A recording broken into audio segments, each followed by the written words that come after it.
Hello friends, बरायबाय Bodos of info' official YouTube चेनेलाव I hope नोंथांमोना बयबो मोजाङै दङ। दा लेटेस्ट आपडेट फैदों बेनो जाबाय जेसेबां पेन्डिं दङ साख्रिखौ होनांसिगौ सीएमआ अर्डार होबाय। दा बेनि सायाव जों लेटेस्ट आपडेटखौ सावरायगोन। ग्रेड 3, ग्रेड 4, टेट आसाम पुलिस मोजां खबर भेकेन्सि बारायबाय आरो खोथा होबाय बेनो जाबाय आसामनि सीएम बिथाङा।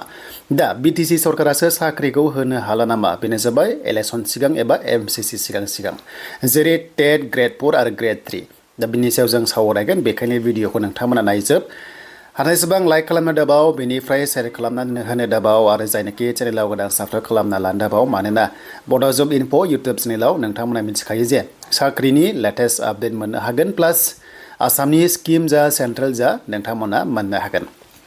दा PM किसान सोंनाय लोगो लोगो डेट फिक्स जायाखै। नैजिनि किस्तिया बेनिफ्राय अरुणोदय किस्तिया 10 मार्चआव नोंथांमोना 9,000 सासेयाव मोननो हागोन।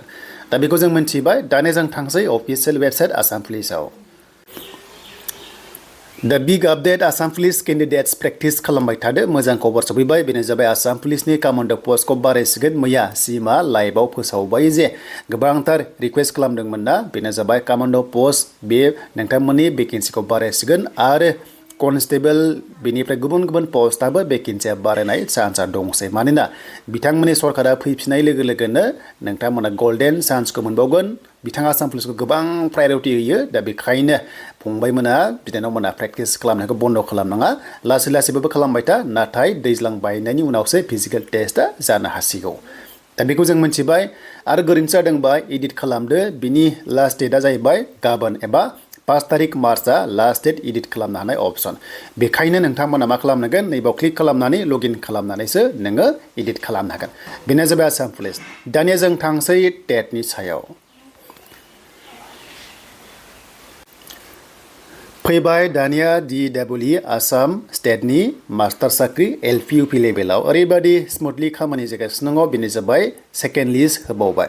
दा फिसा फिसा पइन्टआव थालांनाया फिन खनसेबाव साख्रि मोनबावबाय बेनो जाबाय सेकेन्ड मेरिट लिस्टआ फोसावबावबाय आसामनि टेटनि सायाव जेराव पस्टआ 4,500 दङ। बेनि एपइन्टमेन्ट लेटारखौ नोंथांमोना 2 मार्चआव मोनसिगोन।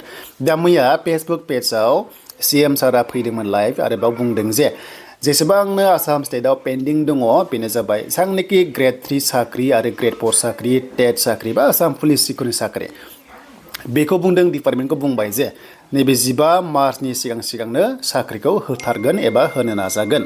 थ' बेखायनो बेनो जे जिआव पास जाना दङ कन्ट्रेक्चुवेल जा जेरै NM जा CHO जा एबा गुबुन गुबुन पस्टआव जा हेल्थआव जा एडिआरि जा फिसा फिसा पइन्टआव थालांनायफोराबो सेकेन्ड लिस्ट फैनोबो हागौ। खुनु थिग गैया। मानोना थांनाय बारखौ नायोबा सेकेन्ड लिस्ट फैनाय बादि सेकेन्ड लिस्टबो फैनो हागौ। बेनो जाबाय बिफोर 15 मार्च। थ' बिफोर 15 मार्च एडिशनेल लिस्ट फैनो हागौ जायखिजाया पस्टआवनो ग्रेड 3 लेभेलाव एबा ग्रेड 4 लेभेलाव। CMनि बुंनाय बादिब्ला जेसांनोखि पेन्डिं दङ 15 मार्चनि सिगां कमप्लिट खालामगोन। मानोना 15 मार्च आरो हमना ला 17 मार्चनि गेजेराव बेनो जाहैबाय MCC नांगोन। खारन 16 मार्चआव रायजो सभानि जिनाखि भेकेन्ट पस्ट दंना बेनि इलेक्सन जागोन जेराव BTCनिफ्रायबो माखासे डिमान्ड थांगासिनो दङ MP नांगौ होननानै। दा बेखायनो थ' बिनिया नैबे 16 मार्चआवनो इलेक्सन जागोन आरो 16 मार्चआवनो MPनि रिजाल्टखौ मोननो हागोन। दा बेखायनो 15 मार्चआवहाय MCC नांगोन बादि कन्डिसन। थ' बेखौ नायोब्ला दाना फैबाय BTCनि आखायाव टाइम गैला। अनलि 10 डेजल'सै होनजायो। अनलि 10 डेजनि गेजेराव BTCआ टेटनि रिजाल्टखौ होगोन ना हाला बिनि सायाव गोबांथार गिनाय सोमजिगासिनो दङ जोंनि इउथ्सआ। जेरै 13,000 बेवहाय रेजिस्टार केन्डिडेट्स दङ आन्डार BTC टेटआव LP आरो लोगोसे UP लेभेलाव। दा बिथांमोना बुंदों जे टन भेरिफिकेसन जागासिनो दंमोन होननानै। दा बेखौ गुबुन सोरबाया बुंदोंमोन आरो लोगोसे गुबुना बुङो जे जोब्बायबो होनना बुङो। दा बिथां इमा बुंनाय बादिब्ला भेरिफिकेसन माने भेरिफाइ एबा सर्टलिस्ट खालामोना जेनोखि साख्रियाव मोनसे सर्टलिस्ट खालामनाय जायो खिजानो बेखौ खालामखांबायबो जानांगौ दाहालागै।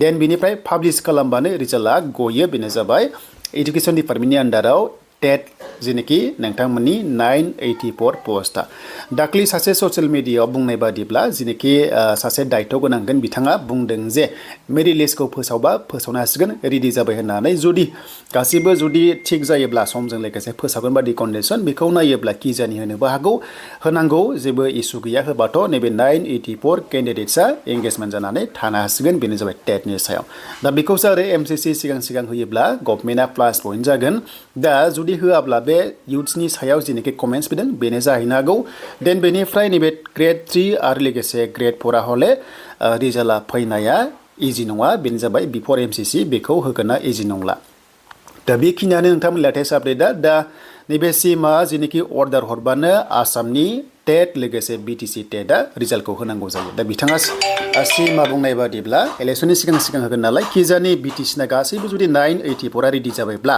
बेनो जाबाय सिमा अर्डार होनाय लोगो BTCआबो होनांगौ जायो खारन मेन फाइनेन्स पावारा सोर बेनो जाबाय आसाम स्टेटआसो अके आसाम स्टेटआसो सेलारिखौ होनाय जायो दा बेखायनो हप फर द बेस्ट सिएमनि बाथ्राखौ दाननो हानाय नङा जुदि सिएमआ एनाउन्स खालामबा जे BTCआबो रिजाल्टखौ होनांगौ जागोन दा बेनो नोंथांमोननि थाखाय दिनैनि लेटेस्ट आपडेट बेल' जे MCC सिगां जेसेबांनाखि पेन्डिं दङ बेखौ होनांगौ होनना बुंदों बेखायनो BTCनाबो पेन्डिं टेटआ स' बेबो आइ हप चान्सआ दं बादि मोनदों जेब्ला मोनो आपडेट नोंथांमोननो फिन खनसेबाव खोन्थानाय जागोन